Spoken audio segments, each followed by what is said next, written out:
All right, Carly, you're here in the network. Thank you for being here. Yeah, thanks so much for having me. I'm excited. Yeah, me too. I do all types of episodes. If you looked at my, it's crazy. I do all this different stuff, but I'm like interviewing a lot of my colleagues lately. I'm in that zone right now. So we're in the fitness zone. Okay. And I'm like, I'm enjoying talking to my colleagues. I've been doing that forever, but not as much in my podcast. I'm doing it now. So I'm happy to be chatting with you. And I think it came across your profile somewhere, and I thought this seems like an interesting person. And I got I to talk to appreciate it. interesting person. It's the feel. Someone has to give you a feel. That's my whole thing. It's not necessarily what they've done. Yeah. It's just a feeling, for that. So bravo to you for that. Well, thank you. It's been an interesting journey thus far, so I hope I live up to the initial impression. So what's the interesting part of the journey? What does that mean for you? Well, it means that my background certainly didn't start in health and fitness. I came out of school, I graduated back in 2018, double majored in economics and psychology. So it doesn't exactly scream starting your own online coaching business. Yeah, yeah. So yeah, I mean, my background when I was a kid was in athletics, and I was a competitive gymnast, competitive soccer, tennis, softball, the whole gamut. But when I stopped playing competitive sports, I really lost the part of fitness that felt fun. I never had to step into a gym. Fitness was something I always took for granted. And aside from that, I'm like a very typical type A overachiever. So I was a really good student. And my whole life, I had the kind of image of the path to happiness. And I think a lot of people are familiar with that of you go to school, you get good grades. If you get good grades, you go to a good college. If you go to a good college, you get good grades there, you get a good internship. All of that leads to a lucrative job. You get that job, and then congratulations, you're happy. And so that was the path that I was following. And I did all of those things. And I graduated from school and I went to work for Ernst and Young as a financial consultant. So that's where it gets interesting is my career journey is nowhere near Yeah, where it is what the hell is actually that? now. Like, It's about as exciting as it sounds. Basically, I worked in regulatory compliance, ooh. helping large, yeah, very sexy, helping large scale banks implement things for anti money laundering. It was riveting. Needless to say, I made it 6 months. Ooh, 6 months. That was 6 quick. months, Man. quick. Yeah. And it was like the pinnacle of failure for me because everything I had done my whole life had led to that. And looking back on it, it's easy for me to see now that I actually wasn't all that happy on the road that led me there. Hmm. But in my head, I thought, I don't actually have to be happy as I'm going there. This is the stepping stone, it's the next step. So when I got to the end game and then I wasn't happy, it was like, oh, I don't know what I'm going to do now. And yeah, if you flash forward, I jumped between, gosh, I think at this point it might be, I'd have to count, but between 5 and 7 jobs in the last 5 years, really making low risk decisions, moving from corporate to startup environment to different startup, sales, operations, all these different things to try to find what stuck, but still being within the realm of my degrees because that's what I was supposed to be doing. And it took a kind of like a nervous breakdown, like a year and a half Okay. ago, All for right. me to realize, like, you know what, I can't keep making these half-ass little switches. I got to Yeah. really full send it on something else. And that's kind of where it led me to at this point. So there's a lot of directions we could go with that, but Yeah. it's been a really interesting journey of self-discovery and career discovery and physical discovery over the last 5 or so years. Okay. Two things here. One, you graduated in 2018. I sure Have I did. reached the point where now I am the old guy in these conversations? I mean, I'm like If it's 2018.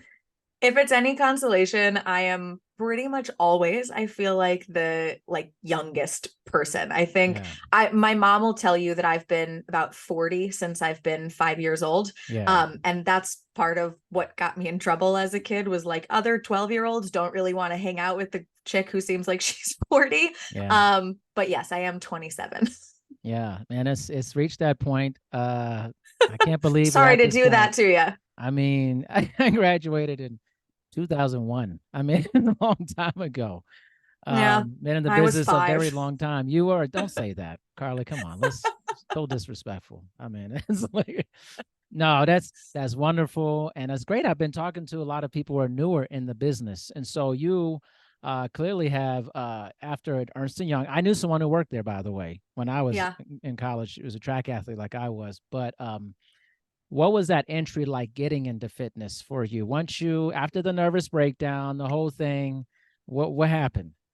Yeah, I'll have to rewind a little bit because the entry into fitness came certainly before the nervous breakdown. Okay, That's where the fitness transitioned to the career. But like I mentioned, I, as a kid, was always a competitive athlete. And once I stopped with competitive athletics, I stopped with fitness because I didn't know how to do yeah. it outside of a team environment. And, you know, I got to college and I did all of the things college students do, and I gained the weight that college students tend to gain. And it was the first time in my life I really didn't feel comfortable in my own Yeah. body, but I didn't feel like I had the tools to know what to do about it. And it was my junior year of college that I started getting into the gym, but definitely too intimidated by strength training. It was a lot of jumping around in the corner, burpees, circuit Yeah. work. I think the place where a lot of women start. And it was my senior year when I met my one of my really good friends, who's now my husband. It gave me some confidence to go to the gym with him, and he really got me into strength training. And I mean, as a competitive gymnast, I have a natural predisposition for strength. I am not a track and field athlete. Running is Yeah. like my nemesis, but strength sports, I'm really good at picking Right. up stuff and putting it back down. So I got into all of that and totally fell down the rabbit hole of just doing my own research and becoming completely obsessed with fitness. And that summer before I went to work at Ernst and Young, I was training at my home gym, and one of the coaches there asked me if I was powerlifting competitively. And at the time I had hardly ever even heard of powerlifting, let Yeah. alone considered competing. But he was pretty persistent, and I am a naturally very competitive person. So I did eventually start competing in powerlifting, and again, further down the rabbit hole I fell. So throughout this 5 year period when I was in complete turmoil with my career, fitness was the backbone the entire time. I was training, I was competing, I was obsessed with all things nutrition. So I really fell down it. And as I was struggling with figuring out what I actually wanted to do with my life, it became really apparent that this was the one thing that I could do and talk about nonstop. And so it became the thing where I was like, you know, nothing else is sticking. I think this is what I have to do. So when I had that sort of breakdown, it kind of forced me to go and get myself actually certified, because I had already been helping out friends and answering questions here and there, Yeah. but nothing legit. So yeah, I went out and I got myself certified. And once I did that, I quit my full-time corporate job. I started a job working full-time in person at a personal training gym to garner some of that in-person experience. And then concurrently with that, launched Moxie Barbell just about a year ago at this point. I mean, this is pretty recent, feels Yeah. like. Oh, it's super new still. Yeah. Wow. Okay. So before we get into our first couple of segments, I do want to hear, especially from being a newer trainer, what what has surprised you about being in the business? And let's say a positive and negative way in regards to that. Surprise, positive, and negative for you in the business. Yeah. Ooh, okay. Surprise negative, I will say, is that I think there is a shocking lack of education and just general knowledge around all things health and fitness. I think that it feels now like the barrier to entry to get in, not necessarily as a coach, but as a human, feels higher. And paradoxically, it feels higher because there is so much information. At this point, you don't know what's true, what's not, which influencer do you follow, which one's legit, which one actually is using evidence-based strategies. You just don't know. And I think there's such a tragedy of the commons, too many choices that people Mm, don't even know where to start.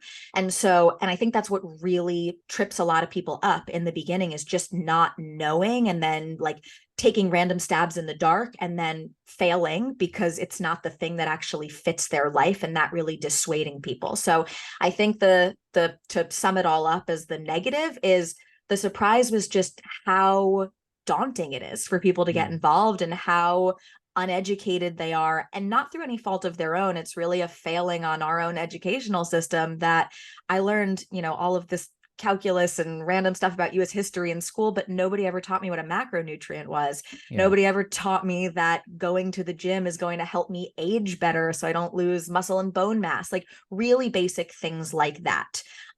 In terms of the positives and the surprise, this isn't something necessarily that I learned right when I started my business, but I will say the industry as a whole, I think, is incredibly inclusive and a really beautiful community. And I think from the outside looking in, especially before I started powerlifting, it felt really intimidating. And I think that's something a lot of people struggle with when they get into the gym for the first time. They're afraid of the grunting gym bros and not wanting to share their machines and all of that stuff. But the reality is that the fitness community is super inclusive and everybody there wants you to be there and to do your best and to try to get better.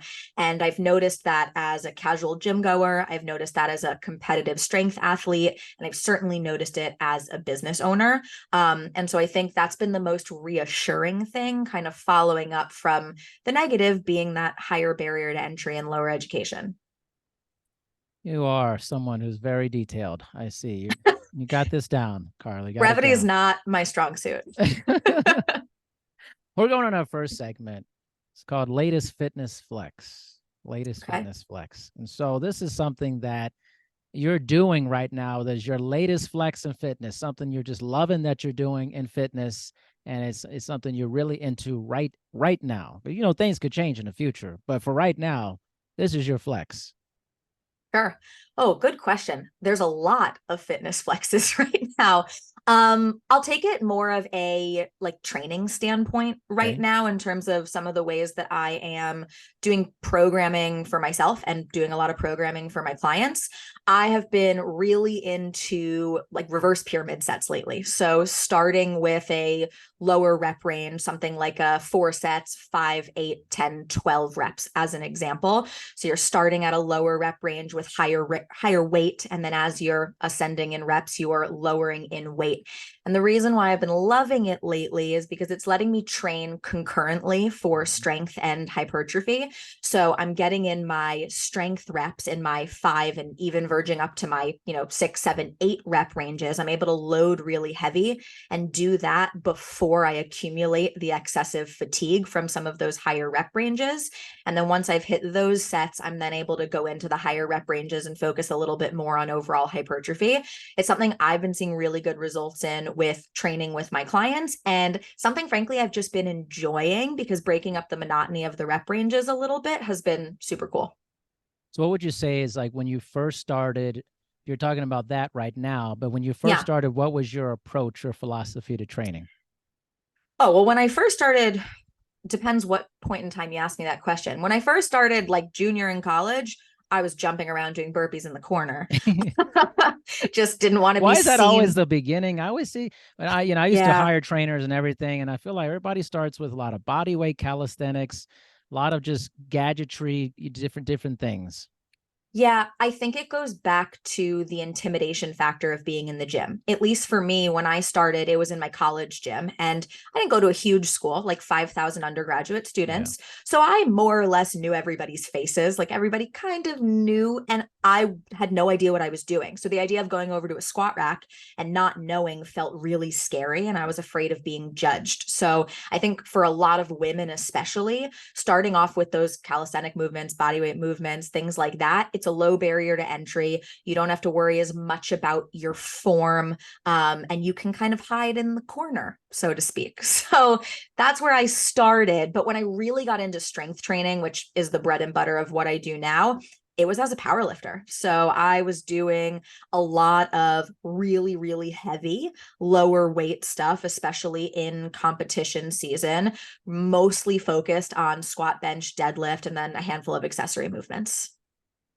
So how do you see your training evolving based off of what you just discussed and your latest fitness flex as you get older? I mean, obviously you're not older yet, but the future of Carly, how do you see your training potentially Yeah, changing? it's already evolved a tremendous amount, and it reflects itself a lot in the way that I coach other clients now. And I'm sure you saw from my page that I take a very holistic approach to coaching and to fitness in general. I am all about now creating the version of fitness for everybody, myself included, that fits your lifestyle. And the biggest thing I learned was when I was powerlifting was my lifestyle. And there were a ton of Right. sacrifices that went along with that. 2.5 hour workouts, religious macro tracking, like stretching, cardio, like the whole thing. It was, my life was like surrounded Yeah. by it. And I don't have time for my life to only exist around my training anymore. And the reality is that 99% of people do not have time for their life to just orbit around training. It's not feasible.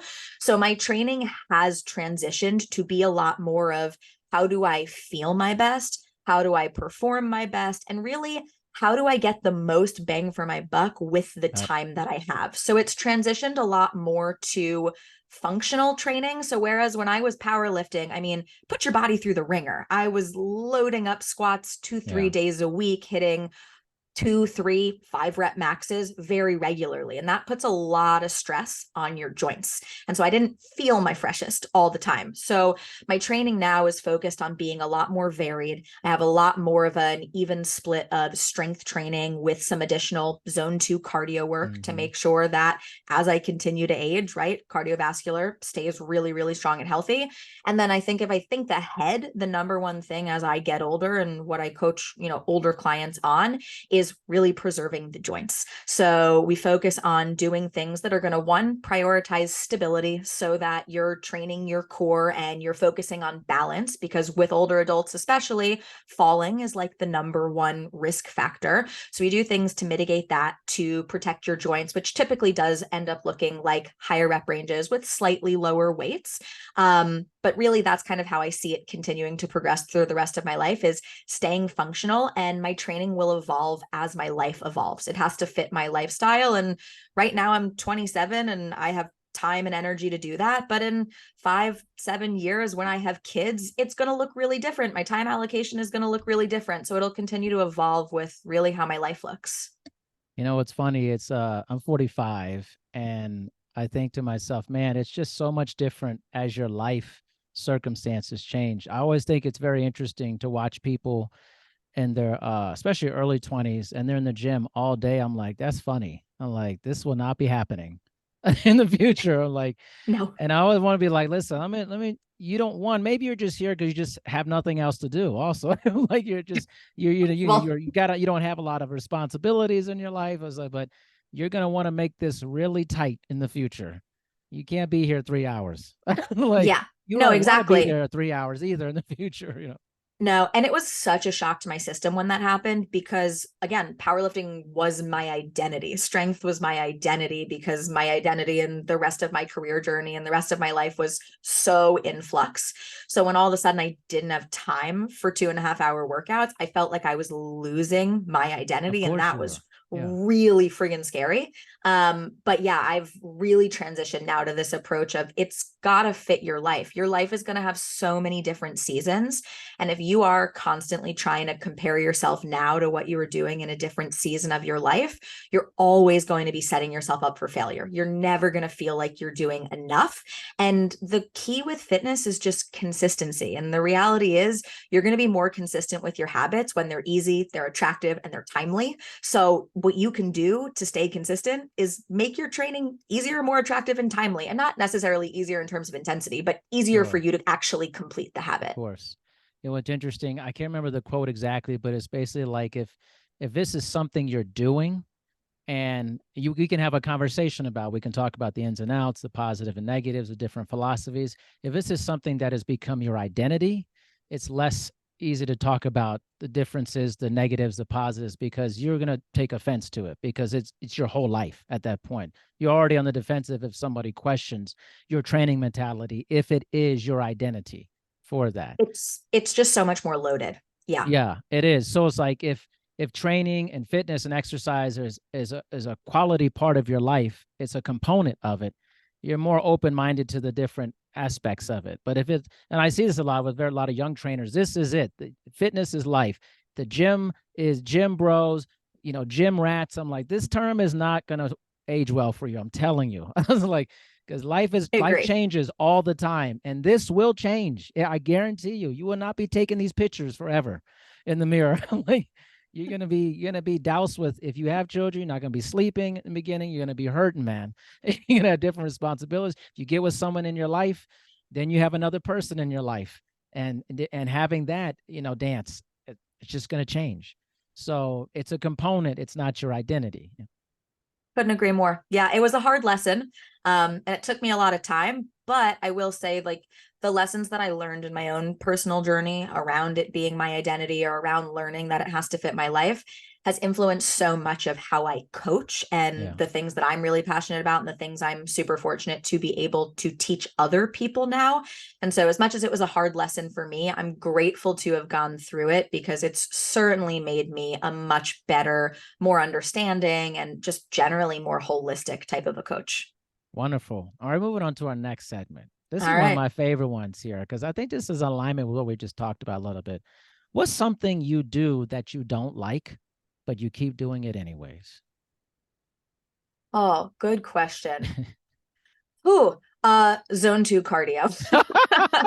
Like I said earlier, I'm not a cardio girl. I'm a pick up heavy stuff and put it back down girl. Mm-hmm. And for a long time, I rejected the notion of cardio. The Mm, reality, though, is that cardio is tremendously important. If we of think course. about not just your lifespan, but your health span, the number of years that you are functioning well, that you are mentally strong, you are physically strong, you are independent. The two biggest predictors of your health span really are your strength and your VO2 max, your Yes. cardiovascular Mm-hmm. endurance, essentially. So I really had to do a turnaround of, hey, I know you do not like getting on the treadmill or the elliptical or whatever it is, but you got to do it, because my goal is to have the longest health span possible. I want to live as independently and as I want to feel as good as I can for as long as possible. And it is required for that. So I will say I've certainly done some things to make it more enjoyable for myself, because I don't want to wake up every single day and dread it. So I have found the version of cardio that I like the most, which for me is the incline treadmill. I don't like running or having to go too fast, but if I crank the treadmill up to a 10 incline, I only need to walk it 2.8 to 3 to really get my heart rate in that good zone 2, which for me is 120, 130 beats per minute. And I make it my trashy Netflix time. So I pair the habit that I don't love with something that I do love, that I don't really get to do and have time for in other areas. So right now I'm watching The Ultimatum while I do I'm my not sure cardio that's a and good stuff. show, honestly. I mean, I like Love is Yeah, Blind better. It's much I better. love I know Love is Blind is way better. the But new there isn't a new episode's coming out. The new season's coming I out. know, but it's not out yet, and there is a new season of The Ultimatum right now, so they It's caught me. just, I'm not a big fan of the Ultimatum. It feels not a good Yeah, spinoff, honestly, especially I'm this gonna be last season. honest. The season I'm watching right now is definitely my least favorite season, but I'm a sucker for trashy reality I TV. know, me And so too. I take something, right, that I really don't love, cardio, and I pair it with something that I really do love, like a guilty pleasure, and it keeps me doing it. That's funny. We could talk all day about this. We might get back to this. All right, We'll see. sure. Put a pin in You, it. you know what's funny is I hear you saying like zone two. Sounds like you've been listening to Dr. Peter Attia a little bit I'm here, very familiar with Dr. Peter right? Attia. So I've been this is his a language. A lot of this, whole and the thing. health span stuff as Yeah. well. Yeah, I've been a big Tim Ferriss show Mm-hmm. listener for years and years and years, which is where I was first introduced to Yeah. him. But yes. It's interesting. He's pretty much like become kind of the face of longevity Mhm. these days. It's very interesting. I'm curious to hear more because whenever someone rises, I like to just see like the consistency of it over time. I'm not a rabbit hole person. I'm like, okay, I tend to be skeptical, kind of my thing. Mhm. I'm like, all right, I've been in the business really long time. Let's see where this. I like the principles. I like the training. It's very interesting. But it's as I see, like if I go to the gym, I see a lot of zone two, like the same thing. I see all the people doing similar things. I'm like, they've been listening to this podcast. I'm like, this is not a bad thing. I'm not saying, but I think, when growing as a trainer in anything, it's good to have like, okay, what part of this may be flawed potentially? Yeah. I'm not saying this about him. I'm just saying in general, it's good to have like scientific skepticism just a little bit, Oh yeah, for Yeah. sure. No, I would say, what's piquing your skepticism about it? Is it the Peter Attia bandwagon in general, or the zone 2 cardio specifically? No, no, actually, it's just interesting. I think that like when some people get onto something, they kind of almost don't think for themselves about it anymore. They go, "This is great. I'm going to adopt this zone 2 or I'm in zone 1."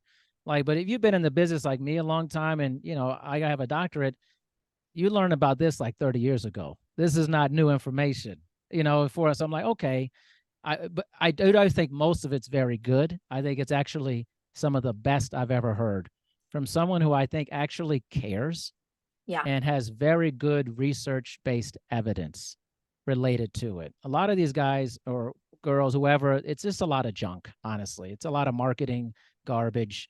It's just like, hey, I'm looking great, blah, blah, blah. But there's a lot of solid stuff with Dr. Attia. I really do. I feel like he goes around, he gives very solid information. Even the stuff about the marginal decade and all that. I love it. Yeah. I love it. But I'm gonna be skeptical no matter. I'm just gonna, okay, well, what about this? Because I think somewhat of it, I do see a lot of treadmills on an incline. And I do see a lot. I'm like, okay, there's other ways to do this though. Oh, That, 100%. there's other, Incline don't get stuck treadmills, in the not. one thing. Don't get stuck. Yeah. There's other things. You can pick any modality you want, right? It can be with zone 2 cardio, it's really about your heart rate zone that we're referring to. So anything that you do that's going to get your heart rate in that 60 to 70% of your VO2, or like your max heart rate there, Yeah. like that's going to do it for you. That could be the incline treadmill, that could be speed walking on the treadmill, it could be an elliptical, a Peloton, a rower, Yeah. jump roping. It could be literally any, you go for roller skating. It doesn't Yeah. matter what it is. It just, for me, that's the thing that I hate the least. I will disagree with him on the 3 to 8 minutes of essentially of VO2 max based training. Most humans that are not elite cannot last that long. Yeah. That is not that he comes from a cycling background and he's used to put from the general population, they're not doing that. And it's also not very applicable to them sustaining it over time. Yeah. Giving people shorter intervals of things and increasing their heart rate, expanding the rib cage, I think is just more applicable to most people. But I think the other thing is we have to our mindset about what do I enjoy, what is good. I think that to me is also a fallacy a little bit. I mean, as a gymnast, there's and you're an athlete, you're gonna sometimes do stuff you just don't enjoy. Like, and sometimes improvement is not about enjoying what you're doing. It's just part of the process sometimes. I agree with you partially, but I'm going to push back a little bit. And I'm going to push back through the lens of my background in psychology, and that a lot of the coaching that I do is around health behavior change and helping people make changes that actually stick. And you're right that anytime it comes to bettering your fitness, as the example here, right, that there are objectively trade-offs. There are some things that are not the most fun in the entire world, right? Macro tracking, not the most fun thing in the entire world, super high utility around it. Zone 2 cardio, same idea. But when it comes to behavior change and making lasting behavior change, you really do need to be in a position where the pros outweigh the cons. Have you ever heard of the trans theoretical model, or like the stages of my change doctorate model? is in behavior change. I'm aware of all this. Oh, you are? Okay, cool. Yeah. So basically, okay, cool. So essentially, though, for anybody that isn't aware of it, if you try to put yourself into an action stage before you're ready to do so, you're kind of setting yourself up for failure there. So if you just try to muscle your way through it and willpower your way through it, eventually you're not going to do it anymore. You have so much willpower, but then the stress is going to come in. The kids are going to be sick. The work stuff is going to pile up, right? And then eventually you're not going to be able to keep up with those things. And so I do find that the way for people to make these behavior changes over the long term is for them to enjoy those things as much as possible, and is for them to really see the value in them, get really connected with why it's important to them, and get to a point where, although there are objectively trade-offs, there are going to be some cons to any decision. You have to get to a point where the pros are at least outweighing those cons. So even if you're feeling like it's a sacrifice, you're feeling like it's a sacrifice with purpose. So I agree, you're not always going to love everything that you do because things get uncomfortable in the name of goal pursuit. But that being said, the more you can get yourself to enjoy it and the less friction you can have around doing something, it's always going to be easier and more sustainable for you to do it. Most definitely. I think we're talking about a similar thing. I want to be a little more nuanced with this because Sure. I mean, in terms of the information. Very, very true with that. I believe I think it's an entry point issue as well. It's like starting something you enjoy, you're more likely to sustain it. The nuance comes when you're trying to do something, you're trying to improve over and over again, increase whatever metric that is. That's not always going to be enjoyable. But often what the marketing says, just do something you enjoy. Just do some, okay, is that for the entry point? Is that for improving? Often the messaging is very vague about it. Sure. And I think the vagueness is not, it's not great, because because all of a sudden, once something becomes like, hey, I want to improve, I want to keep getting better, I want to push myself, I don't like that this is hard.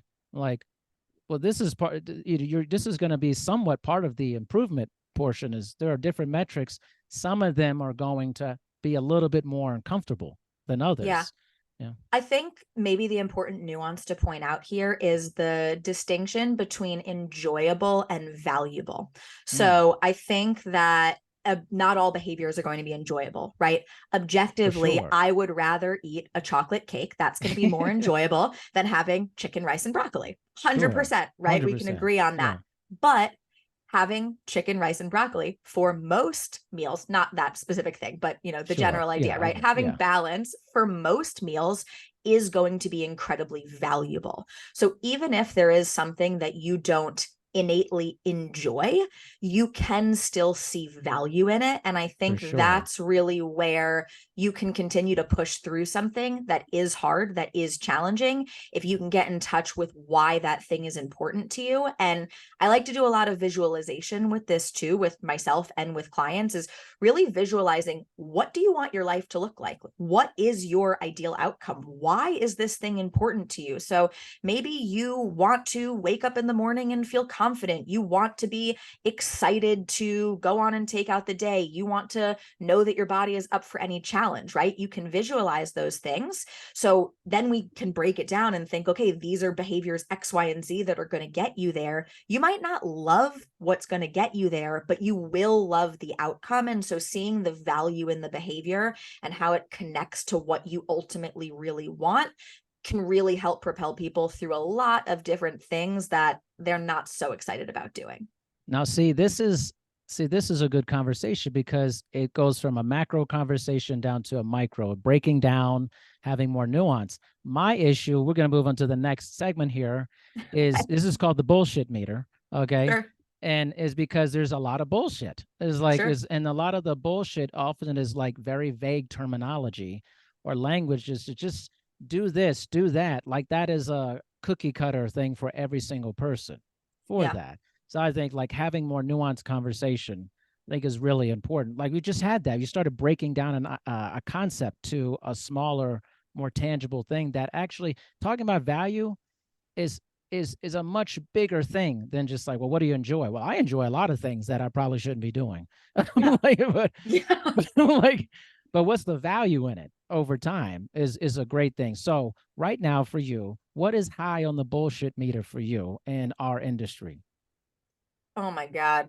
A lot of things. Wait a minute. This is too much to talk about, apparently. Oh my God. Yeah. A lot of things. There's so much bullshit in the industry. That's what I said earlier about why it's so hard for people to know what to do, because there's so many, the barrier to entry for an influencer to hop on Instagram. The hot button word, I see. Yeah, to hop on Instagram and say, do this or do that. I mean, anybody can do it. And if people, again, there's no education around it, you don't know any better, and it's really misguiding. So I'm going to take it vague and then I'll narrow it down and tell you what I mean. My bullshit meter is for people that try to sell the sexy solution, because the sexiness is what sells, right? When you say, this is how you snatch your waist, this is how you're going to lose 15 pounds in 8 weeks, or whatever ridiculous claim they're making, and then telling you, if you do this fad thing, then you will get there.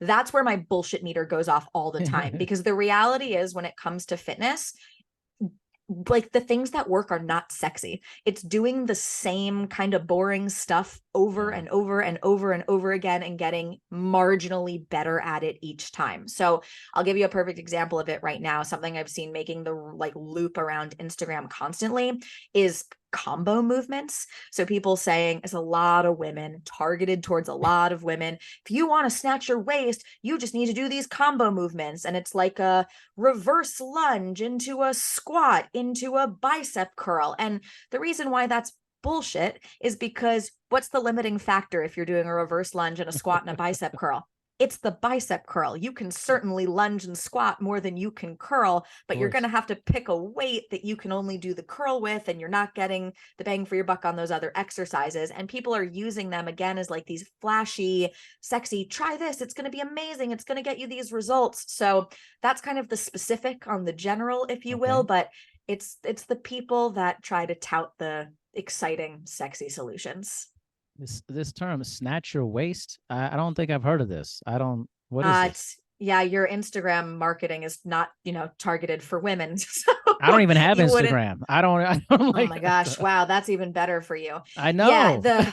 The snatch, I hate the snatch your waist term. Basically the idea, it's the same thing, or when you hear people saying like get toned, right? Which Okay. is just Right. the It's crazy. the word for you want more muscle Yeah. and less body Yeah. fat. Yeah. So the snatch your waist is, a lot of women want to have a flat stomach, or they want to have, smaller waist relative to their hips. And so people use the snatch your waist term as kind of a replacement for flat stomach or thinness, or generally being the smaller version of yourself. Wow, I'm learning something different here. Yeah, not the best lesson. I'm not sure this is what I want to learn, but I'm just curious, Yeah. curious. I'm not on there. Seriously, I'm not on any of that stuff. I'm on LinkedIn, I have my website. I'm kind of jealous you're not on there. You know what it is, Carly? It's like, I think like 7 years ago now. It's been a while. I just was like, I was on all that stuff. I really was. And I was just like, this seems like a waste of time for me personally. If it works for other people, that's fine. I respect that. I just said, I don't know, it just seems like this is not making me productive. Like, I just feel like this is just a waste of time. Actually, I heard Dr. Peter Tia say that too the other day.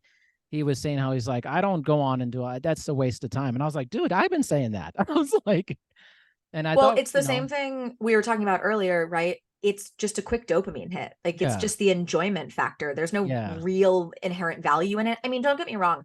There's a lot of stuff that I've learned from Instagram. Like, there's a lot of people on there because at this point in time, unfortunately, social media is social proof, right? As a business owner, as an educational, like as literally anybody, having some element of social proof, I feel like people are more likely to go to your Instagram page than they are to go to your website at this point. And so because of that, there is a lot of really accessible information from a lot of really, really smart, well-educated individuals. And so it's not to say that I haven't derived any value from social media, but yeah, I think by and large, the way that it is typically used is as a quick dopamine hit, and also something that's breeding a lot of social comparison, which is never going to be the best because it's the highlight reel, and you're just never going to feel like you're doing enough. So I'm with you on that. So this brings me up to another question, Carly, I think is okay, let's make this like, again, let's go macro and then let's go to you here. Okay, so for most people, what do you think, speculation, where the negative would outweigh the positive for them, and they'd be like, I can't do this anymore? What would have to happen for that to happen for general public? For the general public, what would have to happen for the negative to outweigh the positive? Not a whole lot. That's the downside. That I think that kind of goes back to the negative, like from back in the beginning of the conversation. For most people, the number one roadblock when it comes to fitness is time. That's, if you ask people, it's pretty much the number one reason why don't you go to the gym, why don't you meal prep? People are going to say time. And so that's really most people's biggest negative. And the reality is, right, you have time. It just depends where you choose to prioritize that time. But for most people, if they're not seeing the value in it because they don't have the experience, time is a big enough roadblock, and it is a roadblock in all of our lives, that is going to outweigh the positive for most people. What about for let's say, like, let's go with Instagram. This will be interesting for you. Sure. What would it take for you to feel like this doesn't have any value for me at all? I can't do it anymore. Let's see.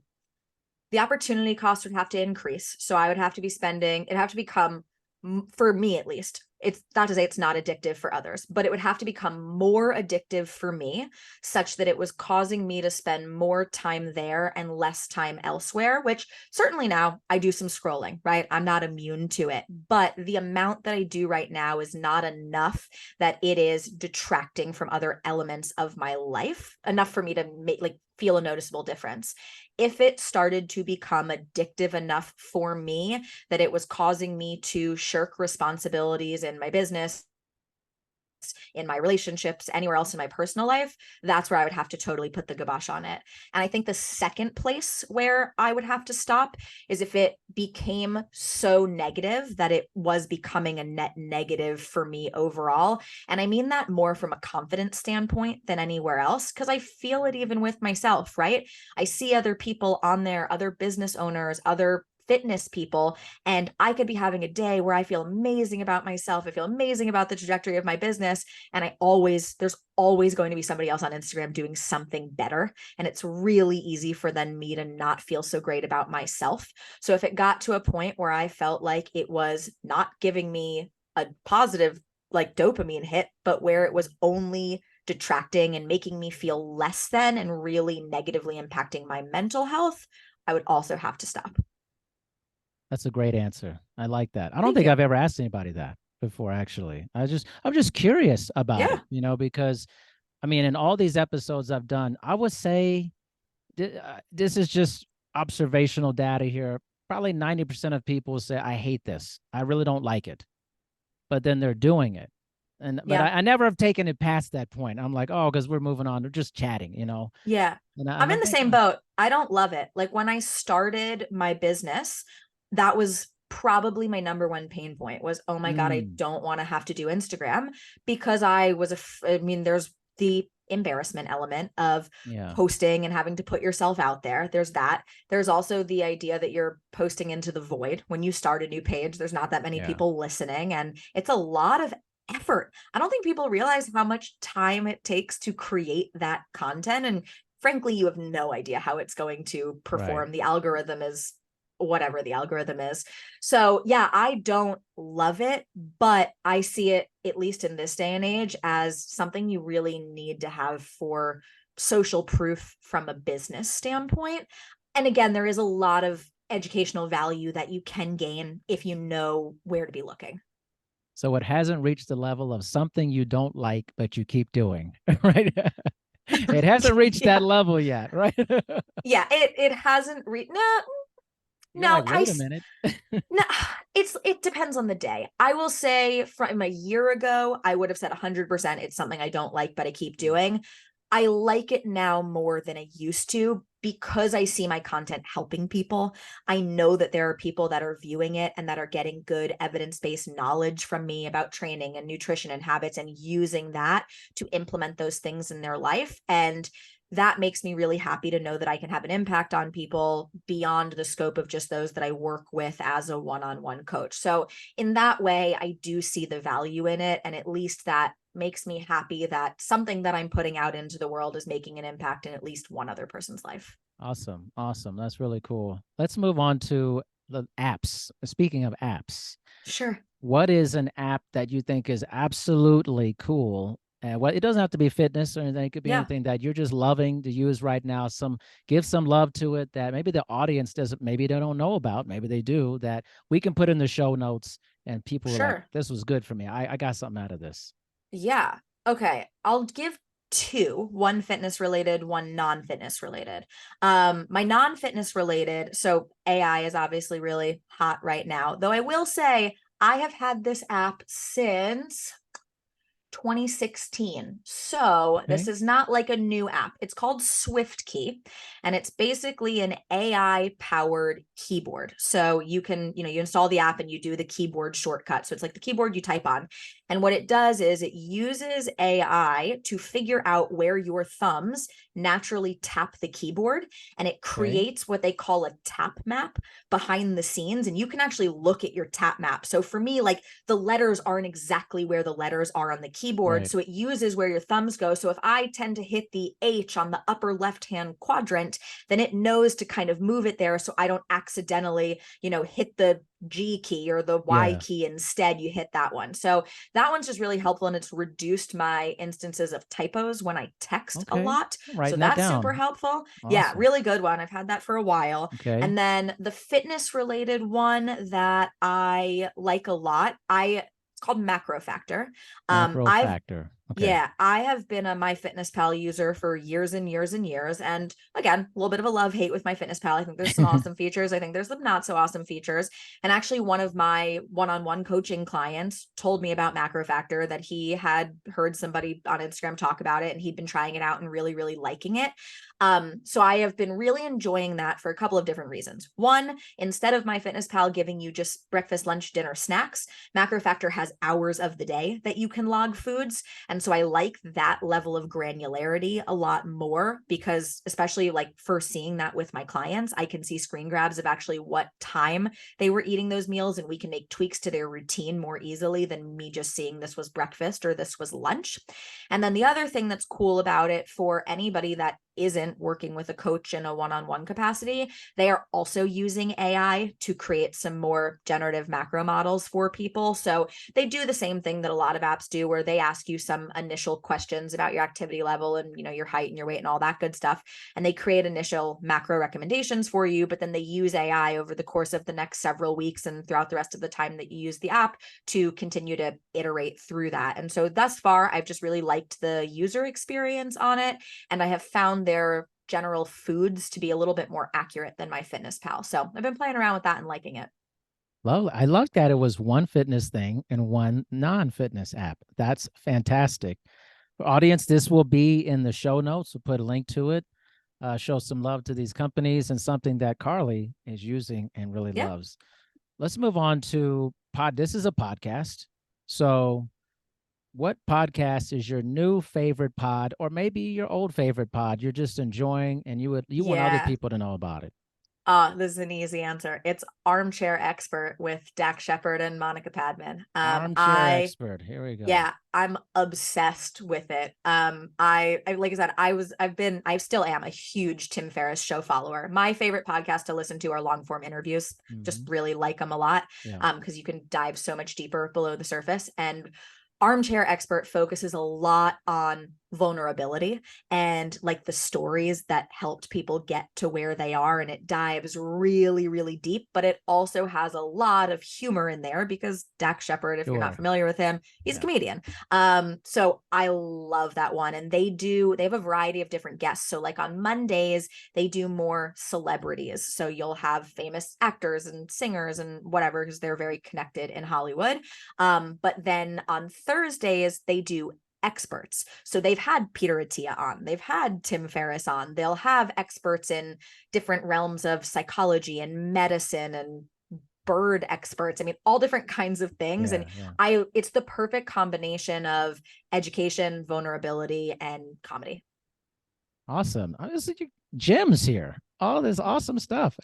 Gotta Yeah. love that. And you came up with it quick. It was like, oh no, what Well, a when I tell you they put out an episode on Monday, Wednesday, Thursday, and Friday. And I listen to them every Monday, Wednesday, Thursday, and yeah, Friday. I have a dog, so I walk him a lot, and that's my yeah. podcasting time. I usually finish the podcast before I'm done with my walks for the day, and I get very disappointed. So, yeah, it's an easy answer because they're in my ears probably a minimum of an hour and a half to 2 hours a day. Yeah. Wow, you're very committed to this. This is Oh, yeah, fantastic. I love podcasts. Okay, speaking of that, do you ever go back and listen to the podcast you've been on? Ugh. I only ever listened to One. one of them. I really hate the sound of my own voice, so I kind of avoid it like the plague. All right, so you won't be listening to this one. Okay, we got it. Yeah, I just I don't like to hear myself talk. And I get a lot of, I feel cringy about myself sometimes. So like, no, it's a bad answer, but I don't usually. It's a I'm great like, answer. and it's also, I think the thing too is like, if I do listen to it, I'm so in tune with what I'm going to say that I like feel myself about to say it. Like I know what's going to come next, even if the podcast was recorded a while ago. Like I know how I would respond to that question. And so, yeah, I get annoyed with myself. This is a very honest answer. Yeah.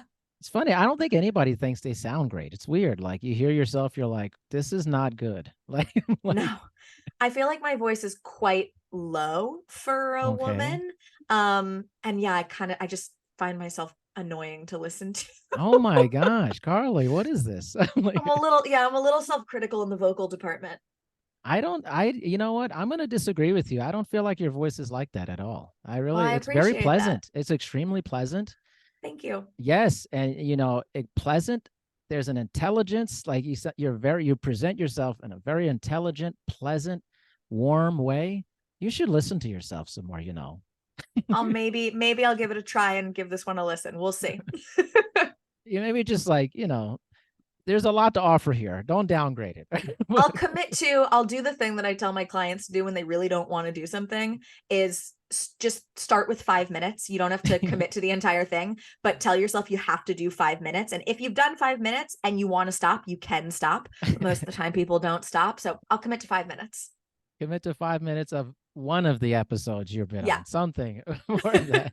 Because I got to tell you, this is a lot of good information here. Yeah. A lot of great perspective. And it's interesting. Look at it as an athlete's perspective. We're playing back the tape. We're going to critique the tape here a little bit here. That's fair. There is something to be learned from it. I will say I talk usually pretty fast. So the first episode that I did, which is the one that I listened to, I picked up on how fast I was talking.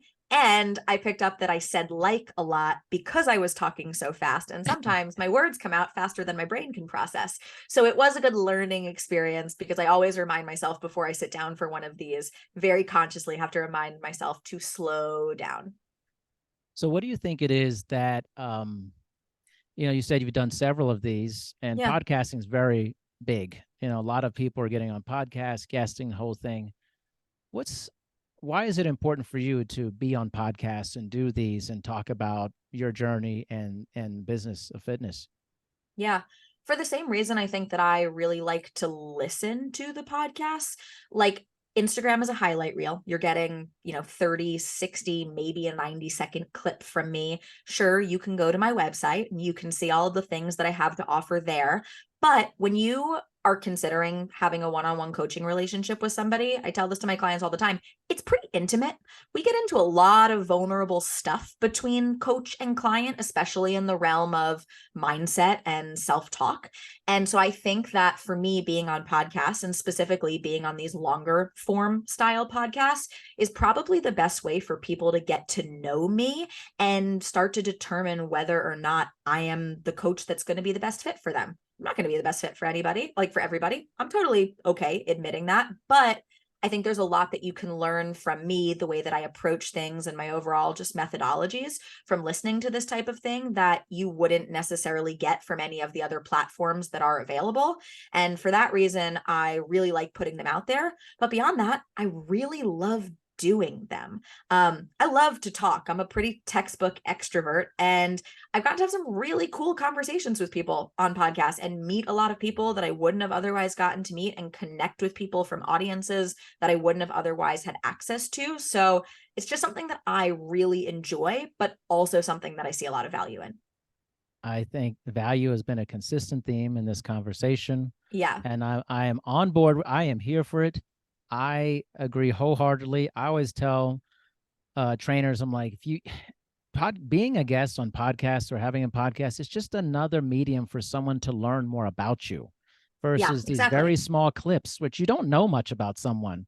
If they're giving you this shorts reel or is 20-second clips, I mean, how can you know anything about anybody in that amount of Exactly. time?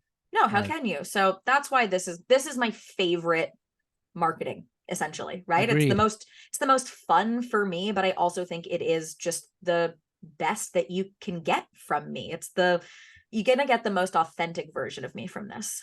You're going to get the most authentic version of Carly, but she's never going to listen to it. I'm just telling you guys right now. She's not listening to whatever she You did. She ain't know, listening to. I'm pretty in touch with the authentic version of myself. So I don't need to hear me again. Like, oh, I love that. This is so awesome. I want to say thank you so much for being on with me today. It yeah, was an no, awesome thank time, a you. lot of fun. Thank you for having me. This is Yeah. great. And it's talk between colleagues, and that is one of my favorite things is getting a chance to talk to each other. I mean, think about it. We have different backgrounds, different experiences, different lengths of time being in an industry, but a lot of commonality. And Yeah, that networking and that connecting, now we're part of each other's social network in the for sure. business. That's a beautiful thing. Absolutely. So please tell all the wonderful people how they can connect with you. Absolutely. Yeah. So as we talked about earlier, I am on Instagram and all of the other social medias, Instagram, TikTok, and YouTube. You can find me at Moxie Barbell. I do cut through a lot of the bullshit and post a lot of evidence-based information on nutrition and training and habits and all of that good stuff. So shameless plug there. If you are looking for something evidence-based, it's a good place to find it. And then you can also find me at my website, which is just moxiebarbell.com. And there you can learn all about one-on-one coaching, what we're all about, and schedule a free introductory call to chat with me and see if we're a good fit to work together. There it is. Awesome. Carly, it's been a pleasure. I really appreciate your time. Yeah, thanks so much for having me.